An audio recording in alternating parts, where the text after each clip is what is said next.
خواهران عزیز، از همسر رسول الله صلی الله علیه و سلم به شما پیام دارم.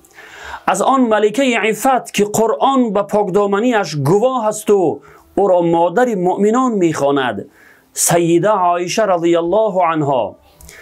در تفسیر قرطبی آمده است که روز به نزد همسر رسول الله سیده عایشه رضی الله عنها گروه از زنان داخل شدند که لباسهای تنک پوشیده بودند. حضرت عایشه رضی الله عنها وقتی آنها را دیدند فرمودند: این کنتن مؤمنات فلیس هذا بلباس المؤمنات. اگر شما زنان مسلمان هستید، این لباسی که پوشیده اید لباس زنان مسلمان نیست. پس ای خواهر مسلمان، وقتی لباس های تنگ و تنک و نیم برهنه می پوشی، با کی پیروی می کنی؟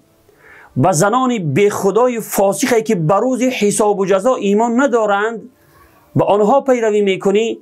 چرا با همسران پاک پیامبر خدا صلی الله علیه و سلم پیروی نمی کنی؟ این را بدان که با پوشیدن چنین لباس ها تنها شیطان و مردان بلهوس فاسق چشمچران را خوشنود می کنی، ولی الله رب العالمین را ناراض کرده به غضب می آری. پس کمی از عاقبت کار ناروای خود بیندیش.